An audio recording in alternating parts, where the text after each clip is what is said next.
네, 우리 이 시간 우리 함께 서로 인사했으면 좋겠습니다. 우리 앞뒤로 먼저 인사를 할까요? 잘 오셨습니다. 네, 예, 예.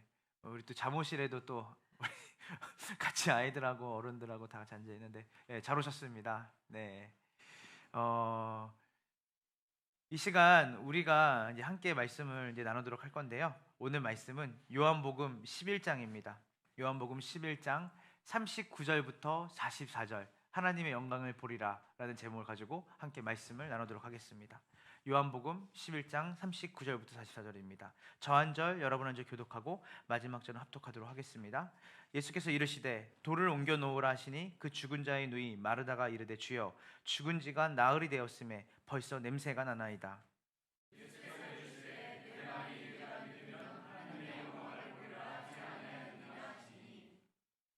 돌을 옮겨 놓으니 예수께서 눈을 들어 우러러 보시고 이르시되 아버지여 내 말을 들으신 것을 감사하나이다.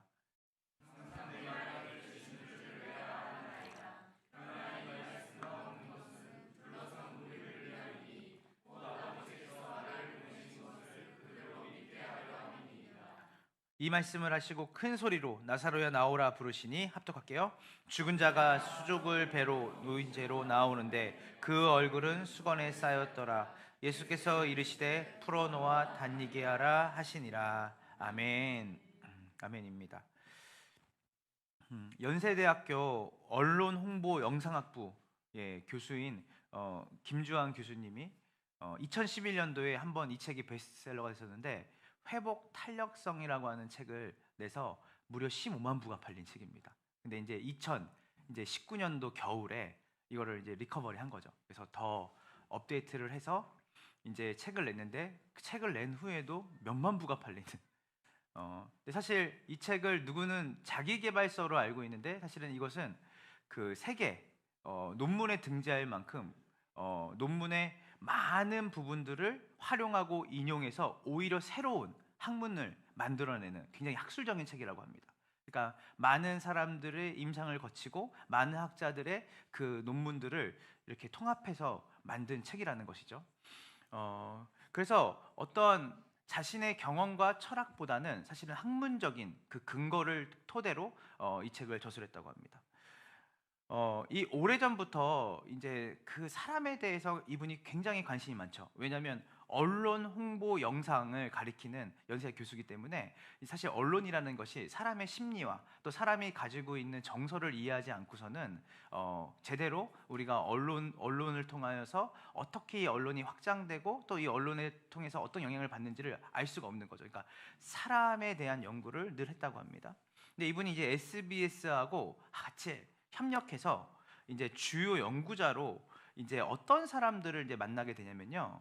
이 회복 탄력성이라는 책을 쓰게 된 계기입니다.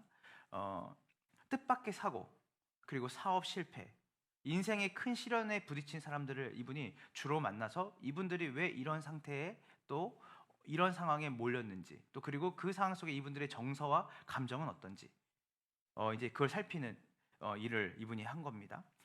근데 교통사고로 전신 마비된 장애인이 된 서울대학교 지구환경과학부의 이상묵 교수, 이제 이분을 인터뷰한 거고, 교통사고로 하반신 마비 장애인이 된 우리나라 최고의 스트릿 댄서였던 우정훈 씨, 연매출 50억이 넘는 고깃집을 운영하다가 IMF 사태와 강우병 파동으로 100억에 이르는 빚을 진 유춘민 씨. 제가 지금 이 이상묵 교수, 서울대 지구환경과학부의 이상묵 교수와 우정훈 씨, 그리고 유춘민 씨, 이 세 분을 왜 언급을 했냐면, 그러니까 뜻밖의 사업 실패와 자기가 어쩔 수 없는 상황과 환경 속에서 정말 죽고 싶을 만큼 좌절과 절망에 쫓긴 이 사람들이잖아요. 근데 이 세 분은 좀 달랐다는 거예요. 이 교수가 여러 이제 좌절과 실패 속에 만난 사람들을 만났는데 이 세 분은 좀 달랐는데 이들이 가지고 있는 태도가 어떻게 달랐을까? 이들은 어떻게 놀랍게도 인생의 큰 좌절과 시련을 만나는데도 역경을 딛고 이분들은 재기를 하고 오히려 그 이전보다 더 큰 소망과 희망으로 그 시련과 좌절을 딛고 일어설 수 있을까? 그래서 이들에게 어떤 힘이 있었을까? 그래서 이분이 그것을 계속 연구하다가 낸 책이 이제 회복 탄력성이라는 책이에요. 근데 이 회복 탄력성이라고 하는 그것을 이분은 이렇게 정의를 했어요. 자신에게 닥치는 온갖 역경과 어려움을 오히려 도약의 발판으로 삼는 힘이다. 그러니까 역경과 어려움을 그냥 역경과 어려움으로 여기고 좌절하는 게 아니라 이것을 통해서 오히려 자신의 인생을 도약하는 힘으로, 도약하는 그 근거로 사용했다는 힘이 회복 탄력성이라는 힘이라는 거예요. 오늘 이제 본문을 보면 이제 우리가 너무나 잘 아는 이제 세 사람이 등장합니다. 그 세 사람의 이름은 마르다와 마리아와 나사로입니다. 자, 이 마르다, 마리아, 나사로, 사실 우리가 예수님께서 이 땅에 있으실 때 3년 반 동안 예수님이 이제 공생애 하나님의 아들로서 이제 우리 인류의 모든 죄를 지시고 또 그리고 인류의 모든 아픔과 상처를 지시고 그것을 회복하고 그들을 일으키는 사역을 했던 그 자신의 정체성을 하나님의 아들로 갖고 사역하셨던 그 기간이 3년 반인데, 이 예수님이 3년 반 동안 우정, 그러니까 마치 우리가 친구의 집에 가서 정말 마음을 쏟고 대화를 나누며 또 그리고 식사를 같이 했던 그 가깝게 지냈던 사람들이 있거든요. 이 사람들이 누구냐면 마르다, 마리아, 나사로라고 하는 3남매였어요. 저도 그럴 때가 있거든요. 그러니까 되게 마음이 힘들고 어려울 때는 나도 누군가에게 찾아가서 그냥 같이 식사도 하고 이야기도 하고 그리고 그런 친밀한 관계 안에서 내가 잠깐의 쉼을 누리는. 그러니까 예수님이 완전한 하나님이시지만 완전한 인간으로 이 땅에 오셨어요. 그래서 이것이 굉장히 중요한 교리입니다. 굉장히 중요한 성향심이에요. 그분은 완전한 하나님이세요. 그러나 그분은 또 완전한 인간이세요.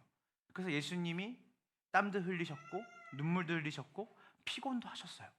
왜냐하면 그분이 우리의 인간의 몸을 완벽하게 입고 이 땅에 오셨기 때문에, 그분이 우리의 이사야서에서 얘기하는 선지자가 얘기했던 것처럼 우리의 모든 아픔과 고통을 뭐 하셨죠?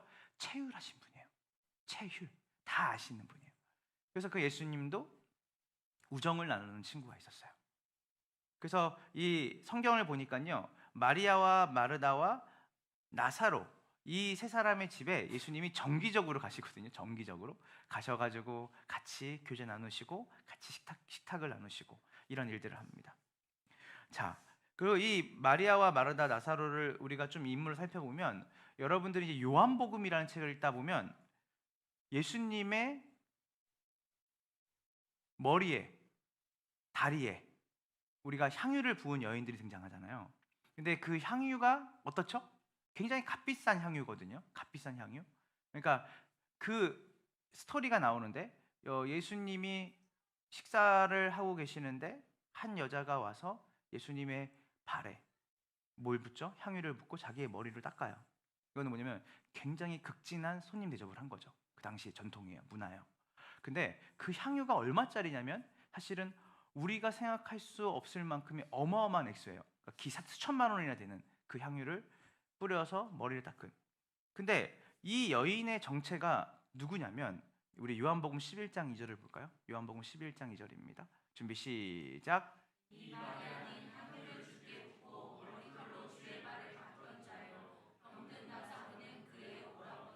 자, 우리는 그 여인의 정체를 성경이 얘기해 주는 거예요. 그 향유를 부어서 머리로 닦은 여인, 자신이 가지고 있는 전부를 주님 앞에 드린 여인. 그 여인이 누구라고요? 바로 오늘 우리가 함께 보았던 본문에 나오는 누구라고요? 마리아예요. 그러니까 여러분, 이 마리아가 자신이 가지고 있는 가장 값비싼 거, 어쩌면 자신의 미래죠. 그것은 자신의 혼인 지창금일 수도 있는. 사실은 학자들은 마르다와 마리아와 나사로의 집이 그렇게 넉넉치 않은 집이라고 예상을 합니다. 일단 아버지 어머니가 등장하지 않고 사실은 이 삼남매가 거의 서로를 의지하면서 살았기 때문에 이 향유를 마리아가 어떻게 수천만 원짜리 향유, 근데 이 향유가 왜 이렇게 수천만 원짜리 가지고 있을지 궁금하시죠? 사실은 그때 당시에는 이것이 바로 무엇이냐면 자신의 미래를 준비하는, 마치 우리나라가 말하는 금과 같은 것이었어요. 그래서 이것은 자신의 미래고 자신이 앞으로 자신의 인생을 살아가는데 굉장히 큰 지창과 같은 그 향유죠. 순전한 나드. 근데 이것을 드릴 만큼, 이것을 예수님의 발에 부어서 닦을 만큼 이 여인은 예수님 뭐였죠? 굉장히 사랑했던 여인이에요. 그래서 요한복음 11장 5절을 한번 볼까요? 요한복음 11장 시작. 예수께서 본래 마르다와 그 동생 나사로를, 자 보세요.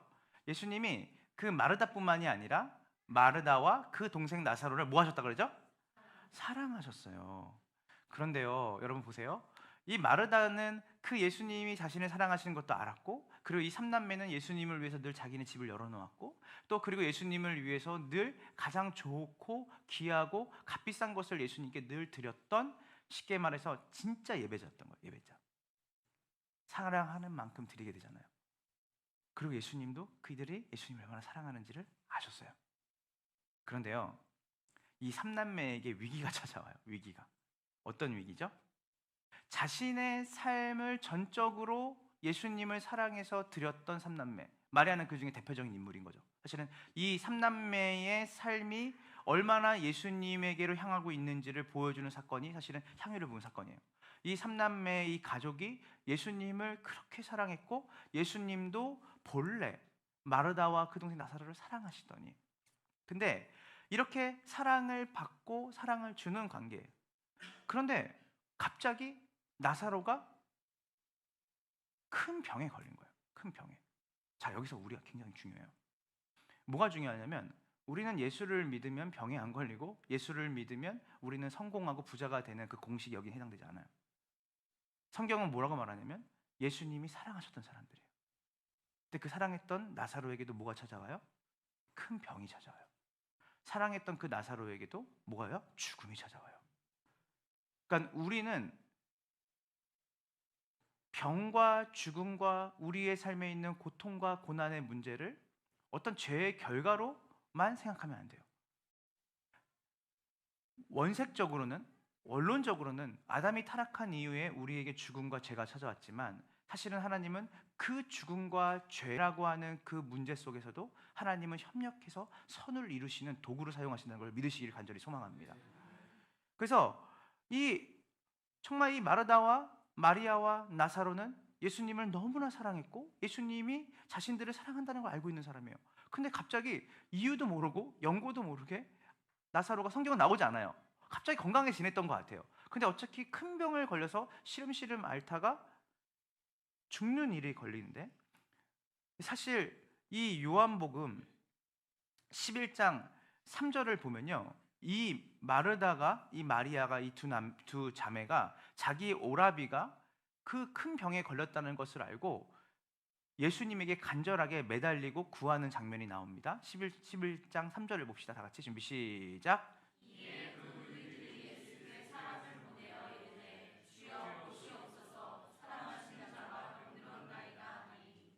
자, 여러분 보세요. 이 누이가 예수님께 사람을 보낸 거예요. 보세요. 예수님이 사랑하시는 나사로가 예수님을 그렇게 극진하게 따르고 예수님이 오시면 가장 좋은 음식으로 예수님을 대접했던 예수님이 사랑하는 자가 뭐 했습니까? 병들었습니다. 자, 저는 오늘 이 자리에, 이 예배의 자리에 이 마르다와 마리아가 같은, 내가 그렇게 예수님 따르고 예수님 사랑했고, 또 예수님을 위해서 내 삶을 전적으로 드리기 원했고, 주님이 날 사랑하는 걸 알고 있는데, 갑자기 지금 내 상황과 현실 속에서 이 나사로와 같은 일들, 왜 우리의 삶에 주님 이런 일들을 겪게 하시는 거죠? 주님, 우리가 뭘 당신에게 잘못했길래? 우리와 당신의 관계가 너무나 사랑의 관계 속에 묶여 있다는 것을 나는 믿고 따라왔는데, 어떻게 내 오라비를 이렇게 큰 병에 걸리게 하실 수 있죠? 라고 하는 그 상황이 우리 가운데 있을 수 있다는 거예요. 그리고 그 상황에 대해서 불편하신 분이 있을 수 있죠.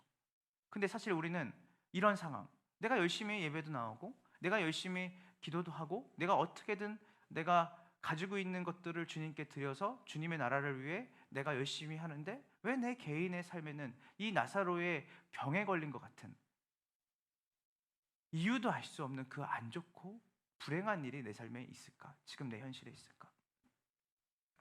자, 근데 오늘 이 본문은요, 이런 상황이 나사로에게 온 것처럼 하나님이 사랑하는 사람에게도 올 수 있다 없다? 올 수 있다라고 말하는 거예요. 그러면 자, 이런 상황이 왔을 때 우리는 어떠한 태도로, 어떠한 마음으로 우리는 이 상황을 우리는 직면해야 되고, 이 상황 속에서 우리는 어떠한 액션을 취해야 될까?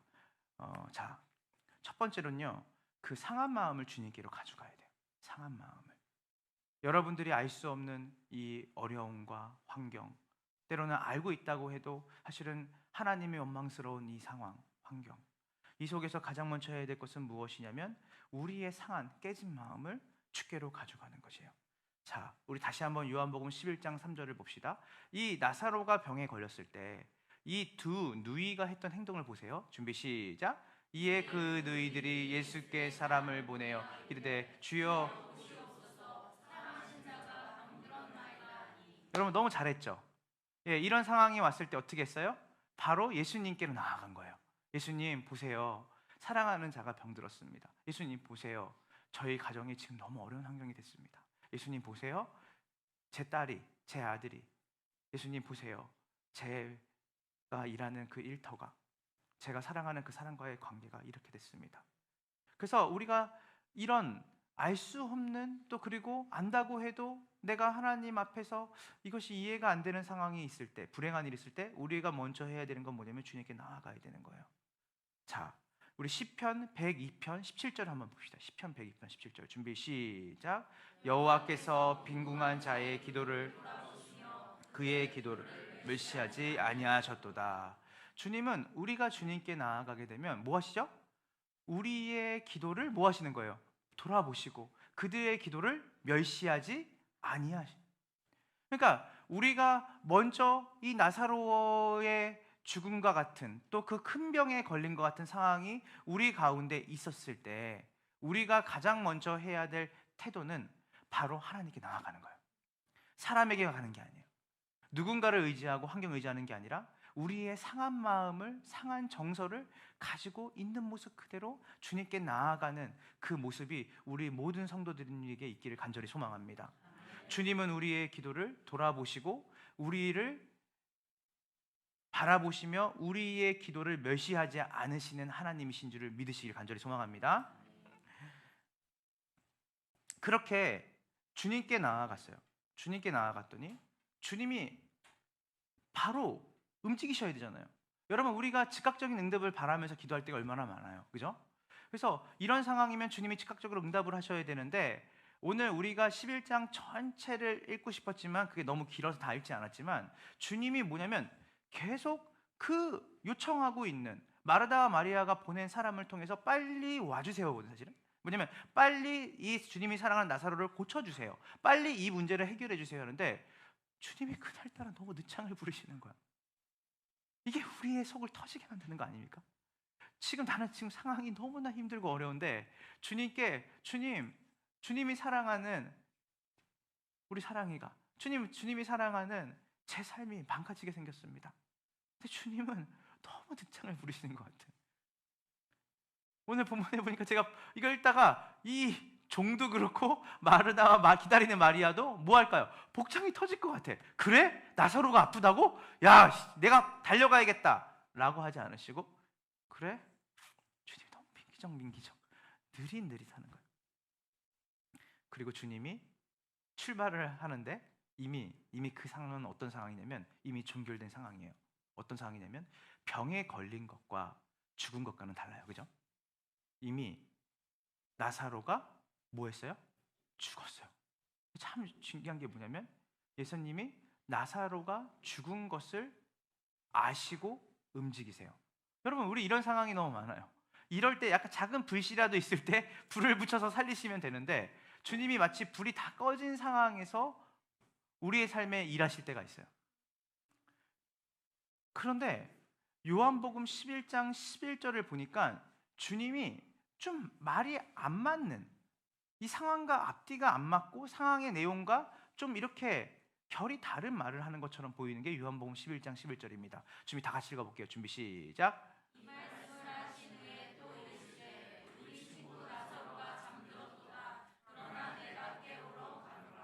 자, 이거 되게 재밌는 말이에요. 나사로는 죽었어요.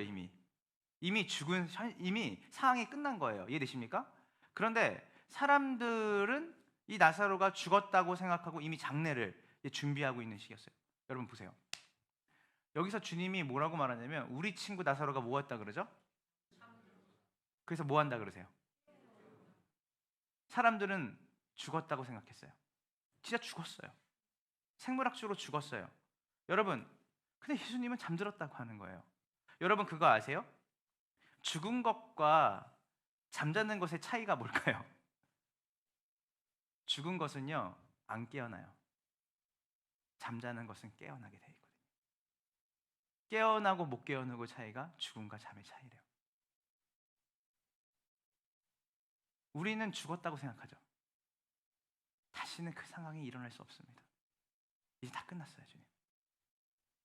주님이 뭐냐면 내 친구 나사로가 자고 있다. 내가 깨우러 가겠다. 그럼 우리의 시각과 예수님의 시각이 다른 거예요. 우리의 삶에 어떤 문제가 발생했을 때 다 끝났어. 여기서는 진짜 하나님이 오셔도 어쩔 수가 없어.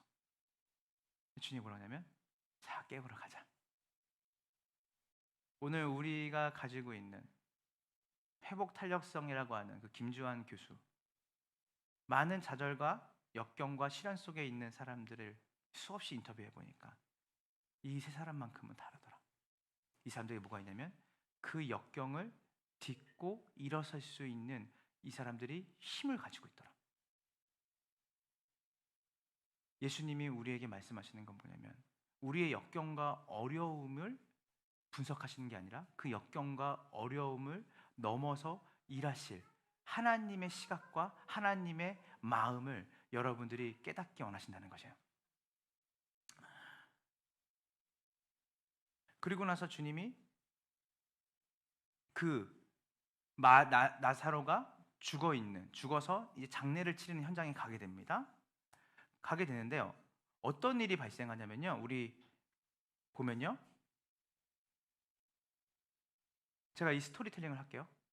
막 예수님이 가셨어요. 갔더니 이 마르다가 예수님 오셨다는 소식을 듣고 뛰쳐나와요. 근데 마리아는 뛰쳐나오지 않는 거 보니까 저는 어떤 학자가 이러더라고요. 마리아의 마음이 더욱 많이 상해가지고 주님 보고 싶지 않았을 수 있겠다. 예, 그렇잖아요. 내가 그렇게 주님 사랑하고 우리가 했는데 우리 오빠 나사로가 병에 걸렸을 때 예수님이 충분히 올 거리였는데 예수님이 너무나 느릿느릿하게 오셔서 나사로가 살 기회를 놓쳤다고 생각할 수도 있잖아요. 그러니까 마리아는 오지 않았는데 마르다가 뛰쳐나와서 이렇게 얘기를 해요. 주님이 만약에 여기 계셨더라면 우리 내 오라비가 죽지 않았을 겁니다. 이 외침이 들리세요? 주님이 좀 더 빨리 역사하셨으면, 주님이 좀 더 빨리 일하셨으면 죽지 않았을 겁니다. 주님이 빨리 오시지 않았기 때문에, 주님이 제 기도의 응답에 빨리 반응하지 않으셨기 때문에 이런 일이 벌어진 겁니다. 그러니까 그 속상함이 느껴지더라고요. 그랬더니 예수님이 그가 우는 것과, 그러니까 마리아가 우는 것과 그 주변에 있는 사람들이 이 장례식 때 비통하게 여기고 우는 것을 보면서 예수님이 두 가지 의미의 눈물을 흘려요. 두 가지 의미를 품은. 첫 번째는 뭐냐면 하나님으로서 모든 사람이 죄로 말미암아 죽을 수밖에 없는 절망적인 존재로 살아간다는 것을 주님이 그것을 깊이 몸소 체험하시죠. 그리고 두 번째는 뭐냐면 제가 말했잖아요. 완전한 인간으로 썼다고. 나사로와 마르다와 마리아의 이 삼남매와의 관계 속에서 이 나사로의 죽음 때문에 슬퍼하는 마르다와 마리아의 모습을 보면서 예수님이 뭐라고 하냐면 눈물을 흘리시더라. 예수님 우시죠? 그게 이 35절 나오잖아요. 예수님이 눈물을 흘리세요. 그랬더니 유대인들이 이렇게 말해요. 나사로와 마르다와 마리아 저 삼남매 그리고 죽은 나사로를 저가 얼마나 사랑했는지를 저의 눈물을 보니까 알겠다 그래요. 자, 그리고 나서 사람들이 이렇게 비아냥거려요. 어떤 이가 말해요. 맹인의 눈을 뜨게 한 이 사람이 이 나사로는 죽지 않게 할 수 없었지 않았더냐. 그러니까 다른 사람의 눈을 열어줬던 병을 고쳤던 예수님의 능력이라면 이 나사로가 죽기 전에 왔으면 나사로를 살리지 않았 회복시킬 수 있지 않았겠냐라고 말한 거예요. 그러니까 여기는 분위기를 알겠죠. 그러니까 예수님이 오시니까 다 웰컴하는 분위기가 아니라 그 상주였던 그 자매는 뛰쳐나와서 예수님 빨리 오시죠. 예수님 빨리 일하시죠. 왜 이렇게 늦게 오셨습니까? 주님이 조금 더 빨리 일하셨으면 내 오라비가 살지 않았겠습니까? 주변에서 예수님을 보면서 저는 맹인도 고쳤던 사람인데 저가 빨리 왔으면 나사로가 살 수도 있지 않았겠냐라고 하는 이런 분위기. 그래서 예수님이 비통히 여기시며, 그러니까 여기서 비통이라 말하면 몹시 아픈 마음으로 무덤에 가셨어요. 무덤에 갔더니 여러분 아시겠지만 그 이스라엘 사람들은 죽으면 어떻게 했죠? 이렇게 굴을 파서 거기에 시체를 놓고 돌로 입구를 막아놨어요. 어떤 그림인지 아시겠죠? 이 굴을 만들고 굴에 시체를 놓고 이 돌문으로 입구를 막아놓는 거예요. 이들의 문화죠. 예수님이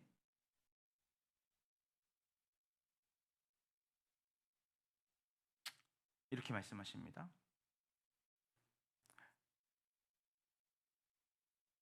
예수께서 이르시되, 우리 다 같이 볼게요. 39절입니다. 39절. 준비 시작.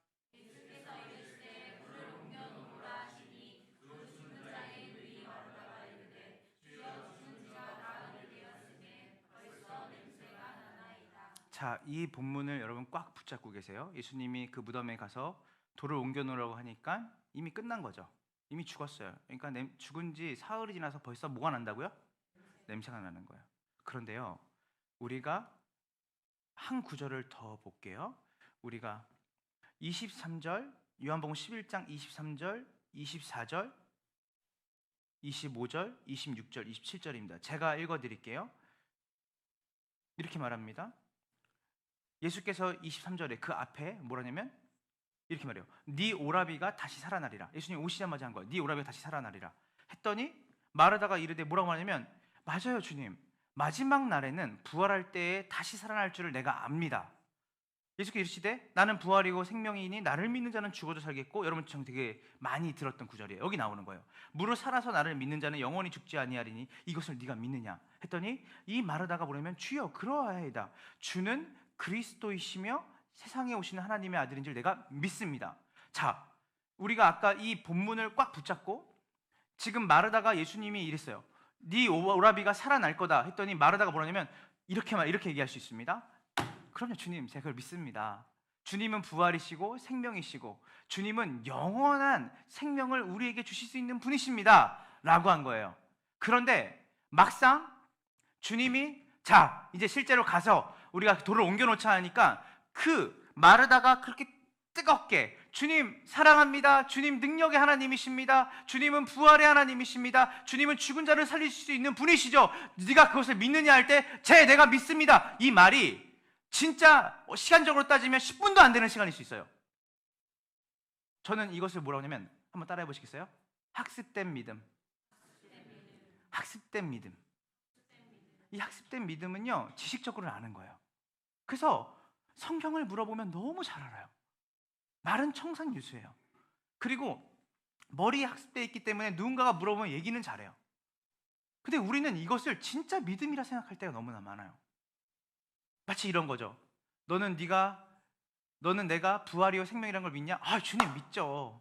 주님 이 상황 제가 웨스트민스터 소유리 문답을 얼마나 많이 공부했는데요. 주님 제가 성경을 얼마나 많이 필사하는데요. 주님 제가 얼마나 신앙생활을 오래 했는데요. 주님이 부활이고 생명인 걸 믿고 네 오라비가 살아내리라. 아유 그럼요, 제 오라비가 살아나죠. 언제? 주님 나중에 살아날 거예요. 그리고 주님이 생명이고 소망 되시니까 제 오라비를 궁극적으로 살리실 것도 믿어요. 엄청난 믿음을 얘기를 해요. 그런데요, 실제로 예수님이 그러면 내가 네 오라비를 살리겠다라고 하니까 마르다의 표현이, 주님 장난치세요? 이미 죽은 지가 나흘이 되어서 벌써 냄새가 납니다.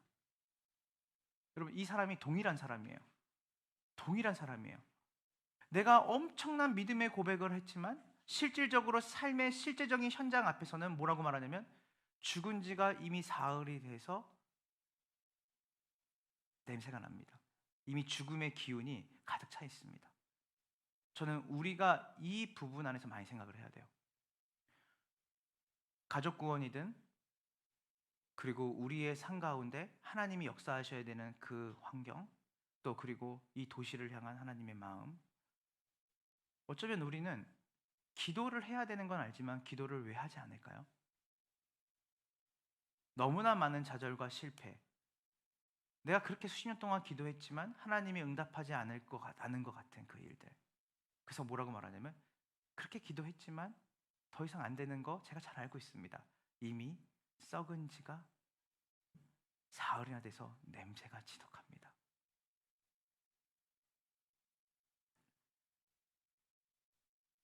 제가 존경하는 한 목사님이 이렇게 말하더라고요. 우리가 기도의 영역들을 유심히 보면 사람들이 기도하는 영역은 뭐냐면 아직 소망을 가지고 있는 것에 기도를 한다는 거예요.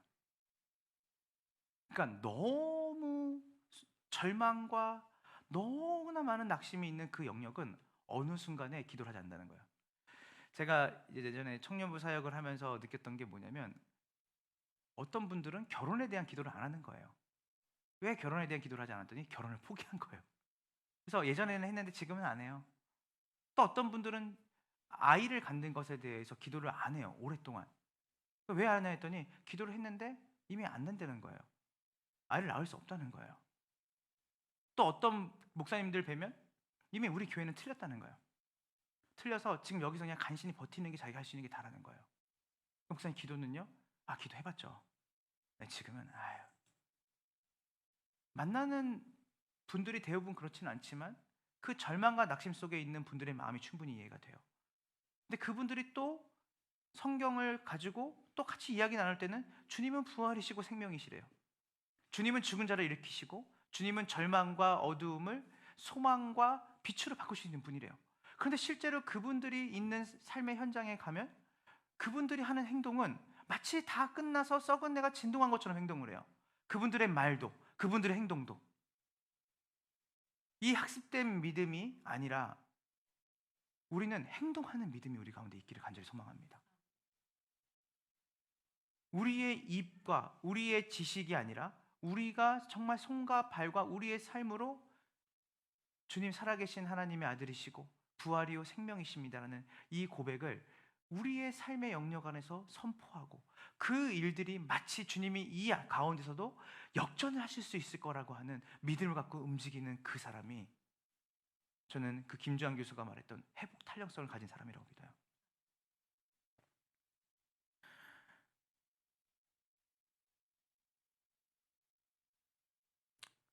제가 그 예전에 처음 사역을 주일학교로 시작을 했거든요. 주일학교 시작을 했는데 6세부터 13살까지 5명이 앉아 있더라고요. 처음에 교회 가니까. 그러니까 주일학교가 한번 이게 무너졌던 교회였어요. 그래서 가니까 어떻게 주일학교를 해야 될지 모르겠더라고요. 6세부터 13살이니까 너무 어렵더라고요. 누구한테 맞춰야 될지. 근데 거기서 제가 이제 했던 건 뭐냐면, 아이들한테 맞추지 말고 내가 하나님 앞에 가장 기본적이고 단순한 것들을, 가르쳐야 될 것들을 그냥 반복적으로 아이들한테 말해줘야겠다. 그래서 뭐 했냐면 처음 갔을 때 성경 일독하기를 했어요. 성경 일독하기. 그래서 그 6세짜리 부모님들한테는 아이하고 밤마다 성경을 20분씩 읽어주세요. 그리고 글씨를 읽을 수 있는 애들한테는 성경을 다 읽게끔 이렇게 했어요. 몇 장 몇 장을 정해서. 그래서 이렇게 일독을 다 하면 크리스마스 때 정말 좋은 이제 선물을 아이들이 주기로 했어요.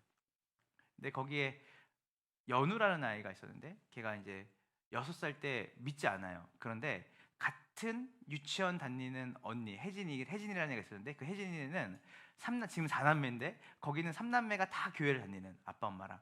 그러니까 이 아이가 그 언니와 그 동생, 그 반석이가 동갑이니까 그 친구들을 따라서 교회를 온 거예요. 근데 연우가 그날 교회로 온 지 한 3주밖에 안 됐을 때인데, 자, 제가 이렇게 하는 거예요. 자, 성경을 우리가 전체 창세기부터 계시록까지 다 읽은 사람, 크리스마스 때까지. 그때가 언제냐면 부활절이었거든요. 그럼 8개월인데 사실은 어른들도 8개월 만에 성경을 다 읽기 어렵잖아요. 근데 이렇게 얘기를 했더니 애들이 그냥 다 이렇게 멍하니 듣고 있더라고요. 6세부터. 성경을 읽어야 돼, 읽어야 돼. 그런데 제가 이제 교육자실에 앉아 있는데 연우하고 혜진이 나이 초등학교 3학년, 연우 나이 6살. 이 두 명의 아이가 왔어요. 연우는 근데 6살인데 어머니가 초등학교 선생님이어서 글씨를 좀 빨리 이렇게 애가 이렇게 떠듬떠듬 읽는 아이인데 두 애가 오더니 저희는 크리스마스 때까지 성경 일독을 할 거예요 이러는 거예요. 성경 한번 다 읽는다는 거예요. 그래서 내가 격려했죠. 네가 믿느냐 하면 전 못 믿었어요. 사실은 얘네들이 예, 제가 학습된 믿음이 있었지만 행동하는 믿음이 없었던 거죠. 그래, 너네가 잘 읽겠다. 근데 연우야, 근데 너는 어머니가 믿지 않잖아. 그러니까 어머니가 읽어줘야 되는데 했더니 연우가 뭐냐면 저 그래도 글씨를 이렇게 자기가 읽을 수 있고 혜진이 언니랑 이제 뭐 일주일에 한 번 만나면 이거를 계속 많이 읽으면 된대요. 그래서 제가 이제 그 다음 주에 이 생각이 나서 자 너네 성경 읽었니 했더니 아직 시작 못했다는 거예요. 내가 이제 그래서 그러면 그렇지. 그리고 이제 5월 중순이 됐는데 내가 아이들한테 자 얘들아 이 성경 얼마큼 읽었어 했는데 아무도 안 읽었어. 6명 아이들이 다 나만 이렇게 보고 있더라고. 어머니도 너무 바쁘시니까. 자 그럼 이제 7개월이 남았잖아 이제는. 그래서 내가 그래 다음에 기도로 넘어가야겠다 해서 저는 기도로 넘어갔어요. 자 우리 기도하자 얘들아, 우리 하루에 3분씩 기도하는 거야 했더니 애들이 또 말 끄떡거려요. 근데 저는 알고 있었어요. 기도 안 할 줄 알고 있었어요. 왜냐면 이거는 내가 그냥 말씀을 가르치는 거니까. 근데요 추수감사절 9월 달에 됐는데 그러나 제가 까맣게 잊고 있었죠.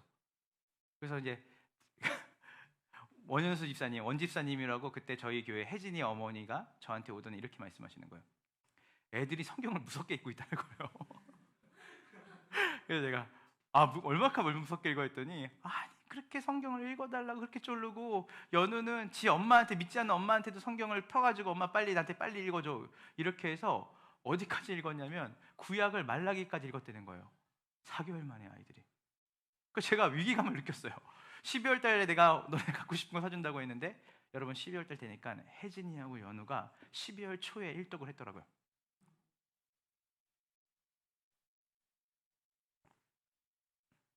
제가 뭘 느끼냐면요 제가 마르다 같은 믿음을 늘 갖고 사는 것 같아요. 이 아이들이 성경을 읽을 수 있겠냐? 주님이야 제 애들이 어려서 저도 못 읽는데 너는 장서가 이 검단에 있는 이 8만 가구 9만 가구가 아직 94% 5%가 예수님을 모르는데 그들이 예수를 믿을 수 있겠냐? 주님 말이 되는 소리를 하세요. 일단 교회를 시작했지만 그건 말도 안 되는 얘기예요. 제가 이런 믿음을 갖고 여러분들에게 말을 할 때는 주님이 일하실 겁니다라고 말한다면 제가 얼마나 괴리감 있는 삶을 살겠어요. 우리의 삶 가운데 늘 염려 걱정하는 게 너무 많아요. 그래서 우리는 항상 믿음 있는 말을 하는 것 같지만 사실 우리의 삶에는 기대하지 않고 소망하지 않으며 살아갈 때가 얼마나 많은지 모르겠습니다. 오늘 주님이 이렇게 얘기를 하는 것이죠. 우리 요한복음 11장 39절을 다시 한번 읽을게요. 시작. 돌을 옮겨 놓으라. 여기까지예요. 돌을 옮겨 놓으라. 근데 마르다의 대답은 주님 썩은 내가 진동합니다가 대답이었어요. 저는 여기서 주님이 일하시는 방법의 원리를 좀 여러분들에게 좀 더 설명을 좀 드리고 싶어요. 여러분 주님이 뭐라 그랬죠? 돌을 옮겨 놓으라. 되게 중요해요. 여러분 돌을 옮겨놓는다는 게 어떤 의미일까요? 여러분 우리는 항상 뭘 기도하냐면 주님 제가 할 수 없는 일을 하게 해주세요. 때로는 제 능력을 벗어나는 일들을 주님께서 이루셨으면 좋겠습니다. 주님 그리고 어떻게 보면 주님이 나에게 요구하는 모든 것들이 또 내가 주님을 위해서 해야 되는 일들이 사실은 어떻게 느껴지냐면 내가 지금 가지고 있는 능력을 넘어서 내가 가지고 있는 자원을 넘어서 뭔가 주님 앞에 더 드리고 싶고 주님을 위해서 더 쓰기 위해서 우린 그런 걸 구할 때가 많아요. 더 큰 힘을 주세요. 더 큰 건강을 주세요. 더 큰 재산과 소유와 더 큰 재능을 주세요. 근데 여러분 주님이 마르다에게 요구했던 건 단 하나였어요. 뭘까요? 돌을 옮겨 놓으라. 여러분 이 돌을 옮겨 놓는다는 건요 어떤 사람이든 2명 이상만 있으면 할 수 있는 일이에요. 우리가 기독교 신앙을 잘못 이해하게 되면 되게 초월적이고 내가 주님 앞에 뭔가 내가 가지고 있는 이상을 뭔가를 드려야 된다고 생각할 때가 많아요. 그런데요 주님이 우리에게 요구하는 것은 한번 따라해 보시겠어요? 주님이 우리에게 요구하시는 것은 우리가 할 수 있는 일이다. 아멘입니까? 여러분이 할 수 있는 일을 요구하세요. 여러분이 지금 이때 이 시기에 이거 정도는 제가 할 수 있겠는데요? 라고 하는 일을 주님은 여러분에게 부탁하시는 분이에요. 우리는 너무나 초월적인 기독교 신앙에서 이거 가지고는 안 돼. 더 많이, 더 많은 능력과 더 많은 건강과 더 많은 재능. 주님이 우리에게 말하는 건 뭐냐면, 얘야, 돌 옮겨놓을 수 있는 거 할 수 있지. 사실 마르다는 하인을 시켜서 그 일을 하는 건 문제는 아니었어요. 우리는 주님이 우리에게 요구하시는 일은 사람을 살리는 일이 아니에요. 우리에게 사람을 살릴 수 있는 능력 없습니다. 우리가 하나님의 일을 우리가 뺏어가서는 안 돼요. 하나님은 하나님의 일을 하세요. 하나님은 우리가 할 수 있는 일을 하라고 하세요. 제가 할 수 있는 일은 오늘 아침에 집에서 나와서 오늘 여러분들에게 설교를 하기 위해서 계속 기도하면서 이 자리에 서서 제가 할 수 있는 목소리로 제가 준비한 걸 나누는 거예요. 주님, 제가 준비한 것 이상으로 능력이 나타나는 기도 안 합니다. 저는 주님 앞에 제가 할 수 있는 만큼의 노력과 주님이 저에게 주신 환경과 상황 속에서 최선을 다할 뿐이에요. 그거는 제가 할 수 있는 일이에요. 죽은 나사로를 살리는 일은 우리가 할 수 없습니다. 주님이 우리에게 요구하시는 것은 여러분을 갉아먹거나 여러분을 사그라뜨리는 일이 아니에요. 지금 네가 할 수 있는 일을 하겠니? 지금 네가 할 수 있는 것으로 나에게 드릴 수 있겠니? 그게 주님, 나사로가 살리는 거가 뭔 상관이죠? 너는 그것을 하면 내가 그 다음 일을 내가 하겠다.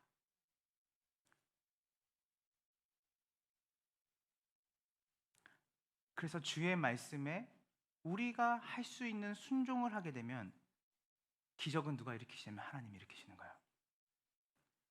내가 볼 때는 현실에 아무런 도움이 되지 않을 것 같은 나의 작은 기도, 어떻게 보면 내 삶에 내 현실에 아무것도 도움이 되지 않을 것 같은 주일 예배 참석, 어떻게 보면 내 인생에 아무런 도움이 될 것 같지 않은 큐티 말씀을 보는 것, 어떻게 보면 내 삶에 아무런 도움이 될 것 같지 않은 내 옆에 있는 가족과 또 이 도시에 있는 사람들, 내 직장에 있는 사람들을 위한 선행. 아니, 어떻게 이 일들을 누가 하셨어요? 아, 제가 할 수 있는 거라 제가 했어요. 그런데 주님이 그 작은 일을 들어서 주님의 일을 하신다는 걸 믿으셔야 돼요. 그 성경을 보면요, 어떤 게 나오냐면요, 모세가 홍해바다 앞에 섰어요. 잘 아시죠? 모세가 한 일은 뭘까요? 막 홍해바다에 서가지고 막 장풍을 날리고 이런 게 아니에요. 홍해바다 서가지고 막 삽을 가져와서 물을 퍼낸 게 아니에요. 뭐였죠? 너 지팡이를 들고 있어라. 지팡이를 들고 있어라. 지팡이를 드는 일은 우리가 생각하는 것처럼 이렇게 긴 지팡이가 아니거든요. 이 팔목 마디만한 지팡이에요. 등 긁기만한 지팡이에요. 그거를 주님이 이렇게 그냥 너 이렇게 살짝 들고 있으면 이렇게 들고 있어. 이렇게 들고 있지 않았을 거예요. 힘드니까. 이렇게 들고 있었을 거예요. 이렇게 들고 있어라. 그러면 뭐 하는 거야? 홍해바다는 내가 가르겠다. 자, 가나안 땅에 들어갈 때 여리고성 돌라는 거, 7바퀴 도는 거, 이거 어렵습니까? 여리고성은요, 여러분 두께만 4m였대요. 두께만. 근데 그 성을 우리 힘으로 무너뜨릴 수 없어요. 주님이 하시는 건 뭐냐면, 너 두 다리 있지? 너 그리고 걸을 수 있지? 너네. 네.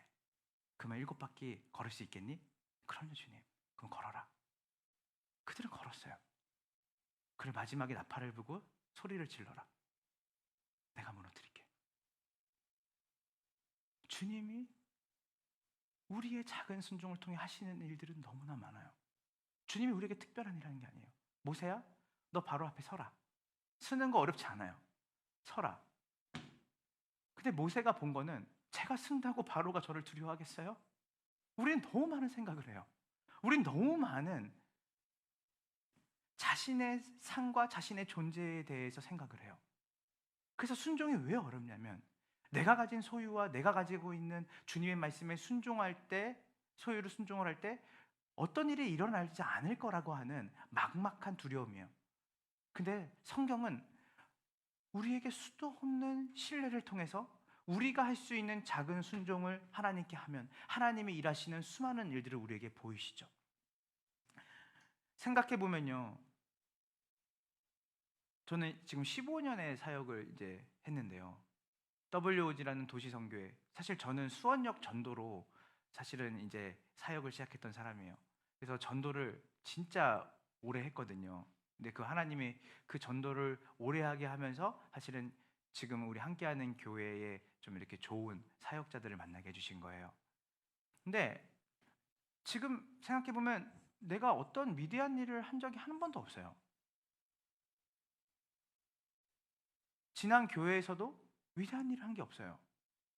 그냥 제가 하는 건 뭐였냐면, 제 앞에 한 사람이 있으면 내가 목사라는 마음을 가지고, 왜냐 하나님 저를 목사를 부르셨으니까, 이 사람이 내 양이라는 생각을 갖고 이 사람의 눈을 바라보고 이야기한 게 전부예요. 그리고 손 잡고 기도해 준 게 전부죠.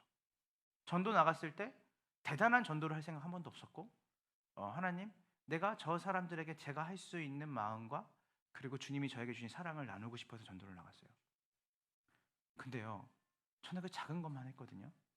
작은 것만 했는데 어느 순간 내가 서 보니까 하나님이 하시는 일들은, 나의 작은 것을 통해서 하나님이 수많은 사람들이 예수님을 믿게 하고 수많은 사람들이 소망과 희망을 얻는 일들로 주님이 일하시는 것을 제가 보면서 어떤 생각이 드냐면, 누군가가 저에게 어떻게 단체를 15년 동안 어떻게 목회를, 어떻게 개척을 이렇게 좋은 건물에 좋은 상황과 환경 속에서 하게 됐어요. 전 모르겠어요, 잘. 사실 저는 어떤 주님의 일을 사역을 할 때 제가 가지고 있는 태도는 뭐냐면, 이거 주님이 기뻐하시냐 안 기뻐하시냐만 생각을 해요, 사실은. 그러니까 왜냐면 그래서 싸우는 건 뭐냐면, 주님이 기뻐하시는 게 뻔한데 저는 인간의 본성상 너무나 안정적이고 환경적인 것들이 갖춰지면 그 일들을 하고 싶은 게 맞잖아요. 그래서 기도할 때 뭘 싸우냐면, 돈을 달라고 기도하거나 안정적인 환경을 놓고 기도하는 건 제 이슈는 아닙니다. 제가 기도한 건 뭐냐면, 이거 주님이 기뻐하시는 건 명확한데 주님, 제가 너무 두려워요. 주님, 이거 주님이 기뻐하시는 게 너무나 명확한데 주님, 이 일을 하는 제 마음의 태도가 하나님보다 다른 것을 갖추지 않으면 할 수 없다라는 마음이 계속 들어요. 주님, 제 마음에 주님이 기뻐하시면 저도 기뻐하게 하시고, 주님이 걸으라고 하시면 홍해 바다를 걸을 수 있는 믿음을 저에게 주세요. 그렇게 작은 순종을 한 발 내디면 그 한 발을 내렸는데 홍해 바다가 갈라지는 일을 경험해요. 나주역 신도시에서 있는 전도 축제도 그랬어요. 여러분, 12,000명이 왔거든요. 그 축제에 12,000명이 왔어요. 그 도시의 인구의 거의 절반의 사람이 그 도시 축제를 통해서 교회와 연결되는 일이 있었어요. 그것도 같이 했던 그 나주역 신도시의 목사님과 무슨 얘기를 했냐면, 우리가 작은 일을 하자고 했어요. 큰 일을 생각하면 못하는 거예요. 그러나 우리가 하나님의 말씀에 순종해서 작은 것들을 준비하다 보니까 여기에 하나님의 사람들이 한 명씩 두 명씩 모여서 이 일들을 감당하는 일들이 벌어지고, 그 일을 통해서 그 지역에 복음이 그 도시를 품는 일들이 있고, 교회와 연결돼서 개척교회들이 자립하는 일들이 벌어지는 거예요. 주님이 오늘 우리에게 말씀하세요. 돌을 옮겨놔라. 네가 할 수 있는 일을 해라.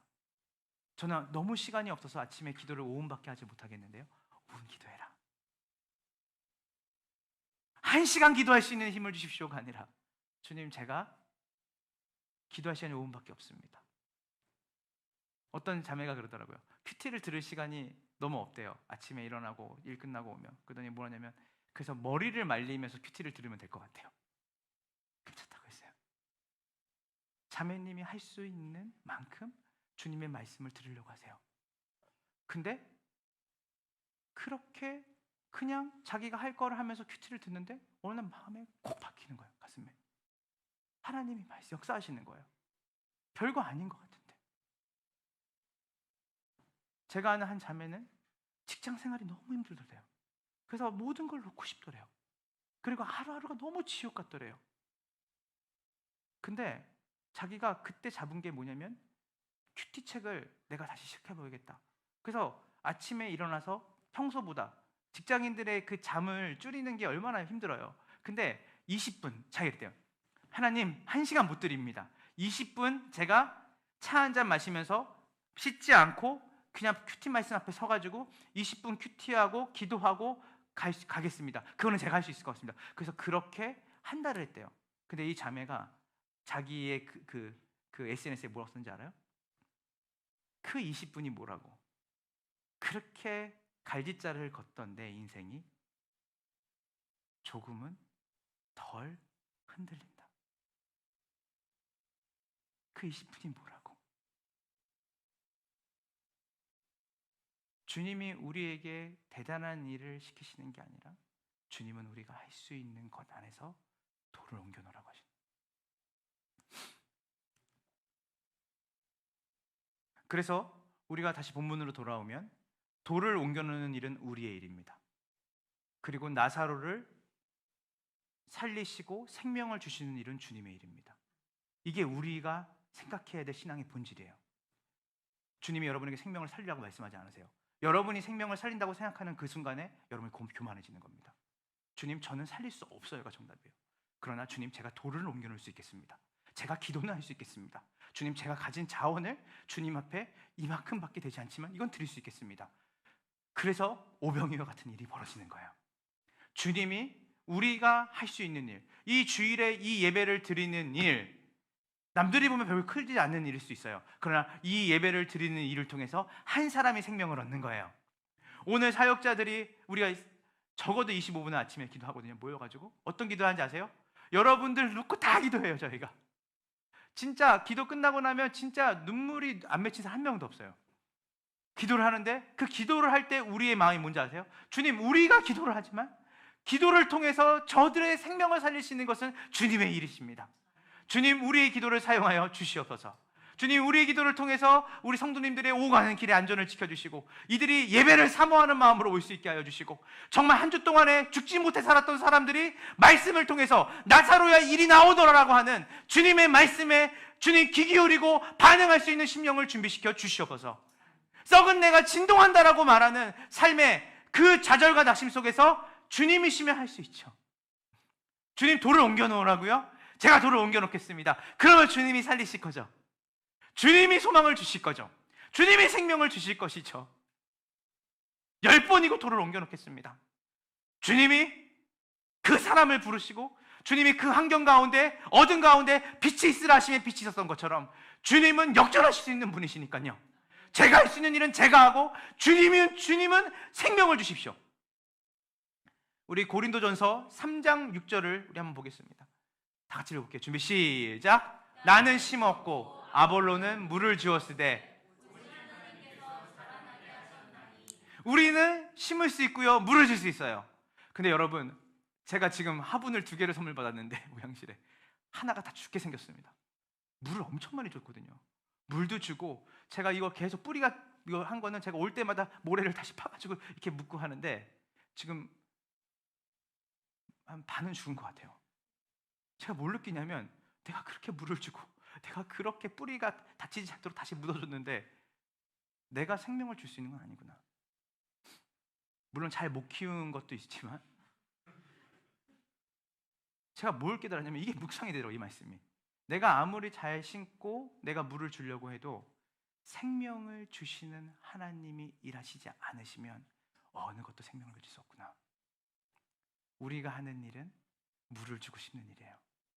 생명을 주시고 자라나게 하시는 분은 하나님이시라는 걸 믿으시기를 간절히 소망합니다. 11절 43절 44절을 우리가 함께 읽겠습니다. 요한복음 다 같이 준비 시작. 이 말씀을 하시고 큰 소리로 죽은 자가 수족을 배로 동인채로 나오는데 쌓였더라. 예수께서 이르시되 풀어놓아 단니게. 아멘. 이 역사가 우리 가운데 있기 소망합니다. 죽은 자가 수족을 배로 동인채로 나오는데 여러분 이미 다 싼 거예요. 미라처럼 싸고 나왔는데 그가 이렇게 나온 거예요. 예수께서 이르시되 풀어놓고 단니게 하라 하시니 나사로가 걷고 뛰고 모든 사람들이 보는 앞에서 자유로워지고 살아나는 걸 보게 돼요. 죽은 자가 생명을 얻는 놀라운 일. 저는 이것을 믿는 사람들의 언어는 바뀐다고 생각합니다. 이것을 믿는 사람들의 행동은 바뀐다고 생각해요. 너는 그렇게 절망적이고 그렇게 낙심되는 상황인데 어떻게 그렇게 소망을 품을 수 있니? 적극적인 사고방식을 얘기하는 게 아니에요. 왜냐하면 죽은 나사로에게 생명을 불어넣으시고 그를 부활하신 하나님이 내 아버지가 되시는 걸 믿기 때문이에요. 제가 자라오면서 저희 아버지 어머니에게 가장 많이 들었던 얘기, 되게 우리 어머니가 또 아버지가 이제 늘 하는 말이, 우리 장석이는 하나님이 귀하게 쓰실 거야. 제가 진짜 듣기 싫었던 얘기인데, 고등학교 때 집이 부도가 나서 너무 힘든 거예요.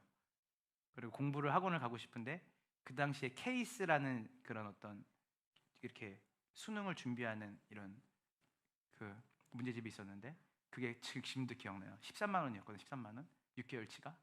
근데 그거를 부모님한테 제가 말씀드리니까 아버지 어머니가 13만 원이 없으신 거예요. 그 당시 부도가 나셔가지고. 그래서 옆집에서 이제 카드를 빌려서 이제 할부로 드리겠다고 하고 제가 그 문제집을 받아가지고 도서관에서 그렇게 울면서 공부했던 게 기억이 나요. 근데 그러니까 너무나 암울한 환경이었죠. 두 분이 최선을 다해주셨지만. 그런데 어머니가 늘 기도하고 와요. 그때 당시에 있는 작은 교회였는데 어머니가 새벽 기도하고 오시면 항상 갔다 오고 나서 그냥 이렇게 저를 손을 대주고 이렇게 기도를 해요. 그때 이제 작은 분식점을 했었는데 기도하면 엄마가 네 기도를 하는데 장서가 손이 내려가지 않더라. 근데 제가 처지를 보니까 지금 대학을 가야 되나 말아야 되나, 지금 차비 하나, 인천대공원을 한번 가고 싶은데 인천대공원을 차비를 달라고 하니까 집에 차비가 없더라고요. 이런 상황에서 어머니가 하는 말이, 하나님이 너를 귀하게 쓰실 거야. 하나님, 엄마가 기도하는데 장서가 손이 안 내려가더라. 하나님이 엄마 손을 붙잡고 널 축복하게 하더라. 우리 아버지, 아빠가 볼 때 너는 진짜 머리가 좋다. 너는 뭘 해도 할 거야. 제가 늘 듣고 자랐단 말이에요. 요즘은 처가댁 가면 처가댁에 장모님한테 통화하면 장모님이 이래요. 성실하고 정직하게 열심히 하면 하나님이 복 주실 거야. 잘하고 있어. 잘하고 있어. 근데 저는 사실은 잘 못하고 있는 것 같은데 잘하고 있어. 생명을 가진 그분께 붙어 있는 사람, 생명을 우리에게 풍성하게 주실 그분을 기대하는 인생의 입술에서는 주님은 부활이시고 생명이시니 주님이 가장 선하고 아름답게 저 사람을 살리시고 회복시키실 거라는 것을 믿는 믿음의 언어가 나오는 거예요. 믿음의 행동이 나오는 거예요. 그래서 지금도 소망이 되는 것은 무엇이냐면, 잘할 수 있을 거야. 예수님이 계시잖아. 예수님이 너와 함께 있잖아. 주님이 너를 얼마나 아끼시는지 몰라. 진짜 귀에 못이 나도록 들어. 엄마가 같이 하는 기도하는 권사님들이 네 기도하면 너는 특별하다 그러더라. 제가 뭐 특별한 게 뭐가 있어요? 제가 알아요. 저는 특별한 게 없어요. 근데 너를 기도하면 그분들이 너는 정말 하나님이 특별하게 사랑하신다 그러더라. 제가 늘 가르치거든요. 하나님이 특별하게 사랑하는 사람 없다고. 공의 하나님이기 때문에. 그 얘기를 듣는데 내가 특별한가? 그 마음을, 용기가 나요. 힘이 나요. 여러분들, 오늘 다들 절망적인 상황과, 그리고 어떻게 보면 내가 도저히 해결할 수 없는 일들, 이거는 하나님이 오셔도 어쩔 수 없더라고 하는 영역들이 있을 겁니다. 근데 오늘 본문의 말씀은 우리에게 이렇게 말해요. 그 절망적인 상황에 함몰되지 않고 주님께 시선을 옮겨, 주님이 돌을 옮기라고 하는 그 작은 일, 여러분이 할 수 있는 일을 주님의 말씀에 순종하게 될 때 여러분을 하나님께서 나사로와 같이, 또 그 여러분이 기도하는 그 영역이 나사로와 같이 부활의 생명을 얻고 풍성하게 자유롭게 다니는, 자유롭게 그 문제가 풀어지는 일들을 주님이 하실 거란 걸 믿으시기를 간절히 소망합니다. 말씀 한 구절 읽고 오늘 마무리하겠습니다. 에스겔서 37장 3절입니다. 자, 다시 읽어볼게요. 준비, 시작.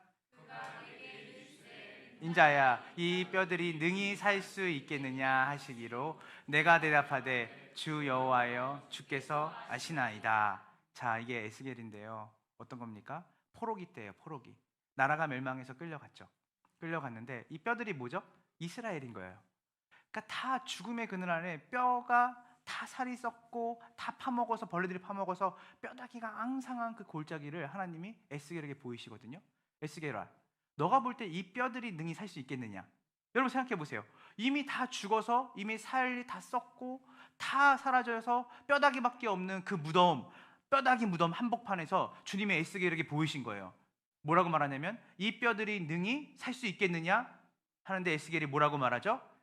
내가 대답하되 주 여호와여 주께서 아시나이다. 쉬운 성경 뭐냐면 주님은 하실 수 있으시죠. 주님은 하실 수 있으시죠.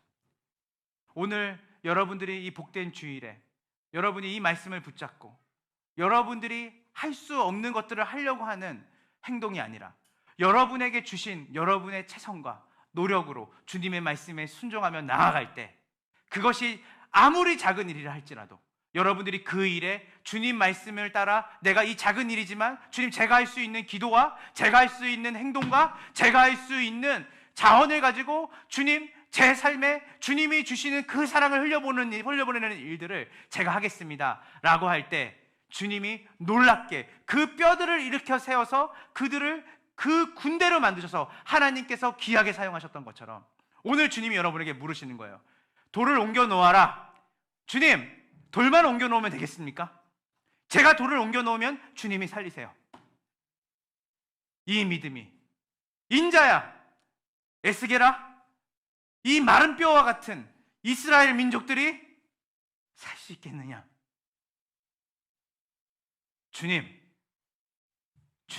주님이 말씀하시면 능히 이 마른 뼈들이 살 수 있습니다.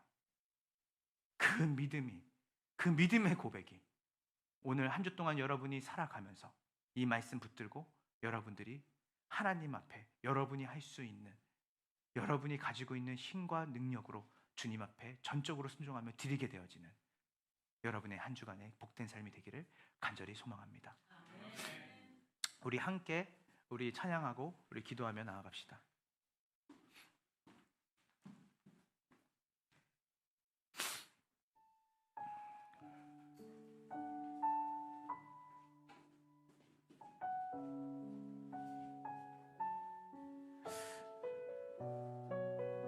사실 이 찬양의 배경은 오병이어 사건의 배경이죠. 주가 일하시네. 그런데 오늘 이렇게 본문을 이렇게 계속 묵상하고 하면서 마지막까지 이제 제가 기도하면서 이제 본문을 묵상하면서 나오는데요. 근데 하나님이 하나님의 영광을 보게 하시는데 하나님은 여러분 하나님의 속성을 제가 뭐라 그랬죠? 하나님은 전능하시고 전지하신 분이세요. 믿으시죠? 그 말은 뭐냐면 여러분의 도움이 필요하다 필요하지 않다. 근데 우리가 참 교만해요. 유기성 목사님이 그러시더라고요. 인간이 참 교만하다. 마치 자기가 하나님을 돕지 않으면 아무것도 안 될 것처럼. 야, 그래도 이건 있어야 돼. 그래도 이건 있어야 돼. 어쩌면 그것이 있어야 되라고 하는 그것이 하나님보다 더 우상이 될 수 있는. 그러니까 하나님을 전적으로 신뢰하며 살아본 적이 우리가 있을까? 근데 성경은 하나님은 우리의 도움이 필요 없으신 분이에요.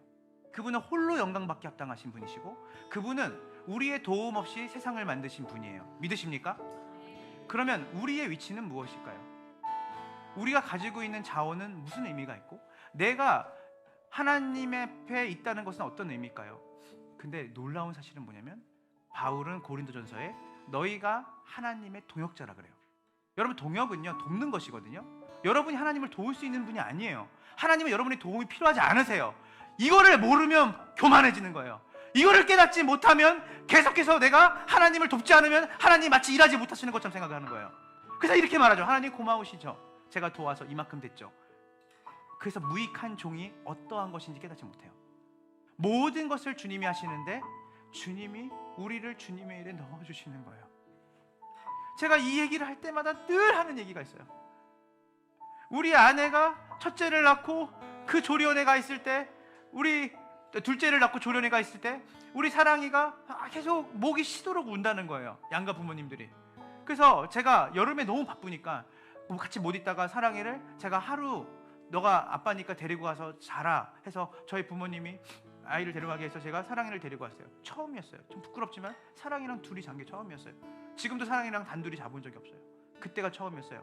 왜냐면 아내는 조리원에 있고, 그리고 사랑이를 어쨌든 아빠가 잠깐 쉬는 그 사역을 쉴 때 같이 잤는데, 밀린 빨래가 너무 많은 거예요. 저는 사실은 여름 전도여행을 가고 또 그리고 수련회를 섬기고 하니까, 그래서 빨래를 이제 잔뜩 돌린 거죠. 한 보름치의 빨래를 돌리고 이 빨래를 넣는데, 사랑이가 그때 당시에 나이가 3살, 그러니까 진짜 어리죠. 근데 사랑이가 계속 엄마를 찾는데 내가 빨래를 넣으니까 자기가 와서 같이 널겠다는 거예요. 이거를 건조대에다. 그래서 그 사랑 아빠가 털면 너가 이것 좀 이렇게 널어줄래? 이렇게 했더니 사랑이가 막 도와요. 근데 엉망진창이죠. 얘가 뭘 하겠어요. 빨래 넣는 것도 기술이 필요하거든요.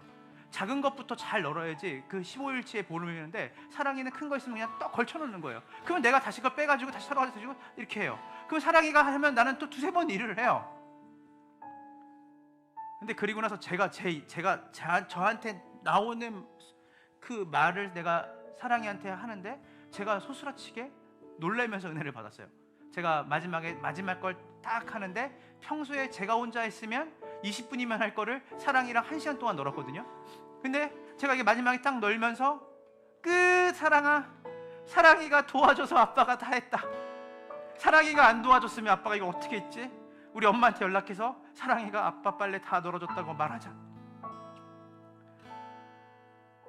하나님이 다 하실 수 있는 일이에요. 더 하나님이 영광스럽게 하실 수 있는 일. 근데 왜 그렇게 할까요? 제가 그걸 하는 동안에 사랑이와 사랑의 교감을 누리는 거예요. 나사로는 죽음으로 끝나지 않았어요. 나사로는 살았어요. 근데 그곳에 있는 마르다와 마리아는 정말 부활이요 생명이라고 하는 그 학습된 신앙에서 벗어나서 실제로 주님이 부활이시고 생명이시구나. 그러면 돌을 옮겨놓는 게 무슨 의미가 있었지? 주님이 그것을 보게 하시는 거예요. 그것을 알게 하시는 거예요. 깨닫게 하시는 거예요. 오늘 우리가 함께 이 찬양을 부를 때 주님이 일하시는데, 주님이 우리를 동역자로 부르셔서 내가 다 할 수 있는 일 너와 함께 하고 싶구나. 네가 작은 소유를 내게 줘라. 그러면 내가 그 소유를 가지고 수많은 사람을 살릴게. 장서가 네 젊음을 줘라.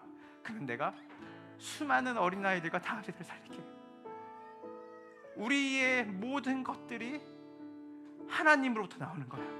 하나님으로 말미암아요. 그래서 여러분들이, 하나님이 여러분의 도움이 필요하거나 돈이 필요하거나 주님이 이 건물이 필요하신 분이 아니라, 주님이 우리를 함께 주님의 동역자로 부르셔서 사랑의 교감을 하고 싶으신 거예요. 그래서 그날 사랑이랑 너무 친해졌어요. 저랑 시간은 잃었어요. 속도는 늦어졌어요. 그런데 제가 뭘 느꼈냐면 사랑이와 함께하는 즐거움을 그때 경험했어요. 그래서 오늘 이 시간 우리가 이 찬양 곡조 있는 기도를 올려드릴 때, 주님 왜 돌을 옮겨놓으라 하셨는지, 왜 제가 할 수 있는 걸 하셨는지, 전능하신 하나님이 우리 도움이 필요 없으신 분이 왜 그 일을 하셨는지 제가 주님 압니다. 주님, 저는 제 일을 하겠습니다. 주님은 주님의 일을 하여 주십시오. 우리 곡조 있는 기도로 주님께 찬양하고 나아가도록 하겠습니다. 날이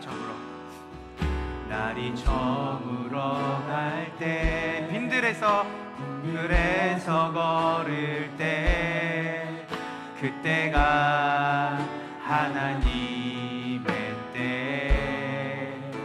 내 힘으로 안 될 때, 빈손으로 걸을 때, 내가 고백해 여호와 이래.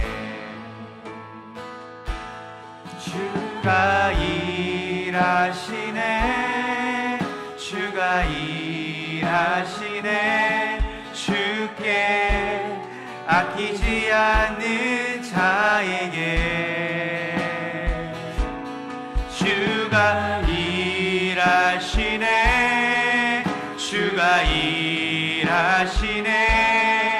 신뢰하며 얻는 자에게. 우리 모인 이곳에 주님이 함께 계시네, 주님 함께 계시네. 누리네 떡과 물고기, 적은 떡과 물고기, 내 모든 걸 드릴 때 모두 고백해 여호와. 우리 다시 한번 고백할까요? 우리 모인 이곳에, 우리 모인 주님이 계시죠? 주님 함께 계시네. 우리에게 주신 모든 것 아버지 은혜. 적은 떡과 물고기, 내 모든 걸 드릴 때 모두 고백해 여호와. 주가 일하시네, 주가 일하시네, 주가 일하시네. 주께 아끼지 않는 자에게 주가 일하시네, 주가 일하시네, 주가 일하시네. 신뢰하며 걷는 자, 돌을 옮겨놓으라 말씀하시는 주님 앞에 주가 일하시네, 주가 일하시네. 주의 말씀에 주께 순종하는 자들을 통해 자에게 주가 일하시네, 주가 일하시네. 신뢰하며 걷는 자에게 주가 일하시네, 주가 일하시네. 주께 아끼지 않는 자에게 주가 일하시네, 주가 일하시네. 신뢰하며 걷는 자에게. 우리 이 시간 눈을 감고 우리 함께 기도하면 좋겠습니다. 주님, 이미 죽은 지가 오래돼서 썩은 내가 진동합니다. 주님, 돌을 옮겨 놓을 수 있는 하나님 기대가 제게 없습니다. 이미 다 끝났는데요. 주님, 제가 힘으로 아무리 해도 죽은 오라비를 살릴 수 있는 일은 일어나지 않습니다.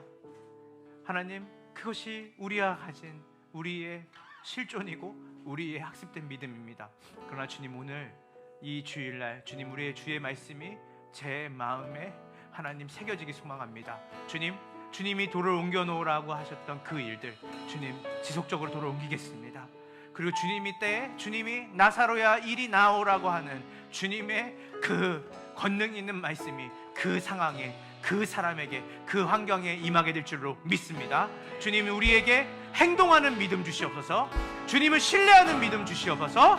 더불어 우리 함께 기도하며 나아갈 때 주님이 우리와 함께 주님의 일을 하신다는 것을 우리가 알게 되었습니다. 주님, 우리를 도역자로 불러주시니 주님이 생명 주시고 호흡 주시고 주님이 놀랍게 일하시는 그 일들에 저희같이 작고 연약한 자를 부르셔서 함께 일하자, 함께 보자라고 하여 주시니 감사합니다. 우리 이 시간 다같이 우리가 가지고 있는 썩은 내가 진동하는 그 환경 속에 돌을 옮길 만한 믿음을 허락하여 주시고 우리를 주님의 도역자로 불러주신 주님의 은혜에 감사하는 기도를 주님께 올려드리며 주께 나아갑시다. 주여! 주님, 그렇습니다. 주님, 우리에게 학습된 믿음이 아니라 정말 주님, 그 돌을 그 시체 앞에서 주님이 옮겨놓으라 하실 때 주님이 말씀하시며 옮겨놓은 주님의 말씀에 순종할 수 있는 믿음 우리에게 허락하여 주시옵소서. 가진 것이 못할 것 없고 하나님 힘이 없어 하나님 하루하루 살아가는 인생이 되는 것이 아니라 주님이 우리에게 주신 우리의 환경과 상황 속에서 하나님, 우리가 작은 기도를 하게 하시고 작은 믿음을 가지고 우리의 삶을 주님께 올려드릴 수 있도록 인도하여 주소서. 사람들이 말합니다. 썩은 내가 입에 진동해서 누가 와도 안 된다라고 말하는 그 환경과 그 삶과 그 계획이 있습니까? 하나님, 오늘 주님께서 죽은 나사로를 살리셨던 주님의 말씀을 기억하며 주님, 우리가 돌을 옮겨 놓을 수 있는 믿음을 허락하여 주시옵소서. 모든 걸 다 하실 수 있는 분이 왜 우리에게 돌을 옮겨 놓으라 하시는지 때로는 이해할 수 없습니다. 왜 주님이 그런 상황을 맞닥뜨리게 하시는지 주님 보게 하시는 것이죠. 주님, 정말 주님이 생명이 되시며 주님이 죽은 자를 일으킬 수 있다는 것을 머리가 아니라 실제로 우리에게 경험케 하시려고 하시는 것을 믿습니다. 하나님, 오늘 이 복된 주일 하나님의 말씀 우리가 오늘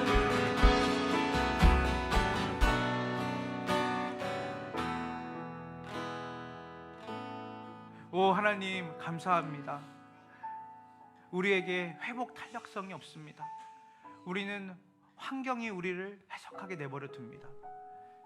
낙심하고 좌절이 오고 우리 힘으로 도저히 할 수 없는 환경이 오게 되면 그 환경이 우리를 이끌도록 우리가 내버려 둡니다.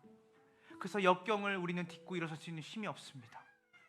하나님, 그러나 우리에게 회복의 탄력성이 있습니다. 그것은 예수님이 우리의 아버지 되시고 우리의 주인 되시며 우리의 길이 되시고 진리가 되시고 생명이 되시기 때문입니다.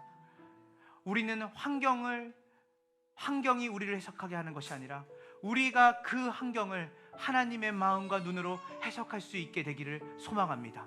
이미 우리를 그런 자로 주님께서 부르셨음을 믿습니다. 오늘 주님께서 우리에게 말씀하십니다. 그 일에, 그 상황에, 그 사람을 내가 살리려고 하고 내가 그것을 회복시키려고 한다. 작은 돌을 네가 옮길 수 있는 힘으로 그 돌을 옮겨라. 나의 말에 순종해서 기도해라. 나의 말에 순종해서 말씀을 먹어라. 그리고 나의 말에 순종해서 내가 할 일을 기대해라. 네가 할 일을 해라. 나는 내가 할 일을 하겠다. 주님, 오늘 우리의 믿음 없음을 용서하시고 오늘 우리가 이 말씀을 통해서 우리가 그 돌을 힘껏 올려 힘껏 옮기고 주님께서 하실 말씀이 그 무덤가에 울리도록 하나님, 우리가 주님을 기대하는 마음으로, 주님을 신뢰하는 마음으로 그 무덤가 앞에 서게 하여 주시옵소서. 하나님, 우리를 주님의 동역자로 불러주시니 감사합니다. 우리는 때로는 할 수 없습니다. 모든 걸 다 하실 수 있는 분이 그냥 하시면 되지. 주님은 우리에게 더 큰 것을 주기 원하십니다. 너가 정말 믿기 원한다. 네가 정말 경험하기 원한다. 내가 그것을 너희에게 보여주겠다. 나사로를 죽이지 않는다. 나사로는 죽음이 끝이 아니다. 내가 나사로를 살릴 것이다. 근데 그 살리는 현장에 네가 고백했던 부활이요 생명이라는 것이 실제가 되어지는 것을 네가 경험하기 원한다. 아들아, 딸아, 두려워하지 말아라. 놀라지 말아라. 내가 부활이요 생명이다. 네가 가지고 있는 모든 어둠을 내가 바꿀 수 있다. 내가 네가 말하는 그 절망을 소망과 희망으로 바꿀 수 있다. 나를 신뢰해라. 그리고 내가 일하는 것을 목도하고 경험하게 되어지는 복된 자리에 너가 서 있기를 원한다. 네가 나의 동역자다. 너가 나의 동역자다. 주님, 감사합니다. 오늘 말씀을 통해 우리에게 깨닫게 하시고 은혜 주신 것을 한 주 동안 기억하며 살아가는 우리 모두가 되게 하여 주시옵소서. 지금은 우리 구주 예수 그리스도의 은혜와 아버지 하나님의 크신 사랑과 성령 하나님의 교통하심이 영광을 보게 되리라. 하나님의 되심을 보고 듣고 경험하는 그 일에 내 인생에, 내 삶에 작은 일을 주님의 말씀에 순종하여 드리기로 결단하고 그 하나님의 영광을 볼 것을 참되게 소망하는 함께하는 교회의 모든 성도들의 가정과 그들의 삶과 그들이 하고자 하는 모든 일들 가운데 지금으로부터 영원까지 함께 있을지어다.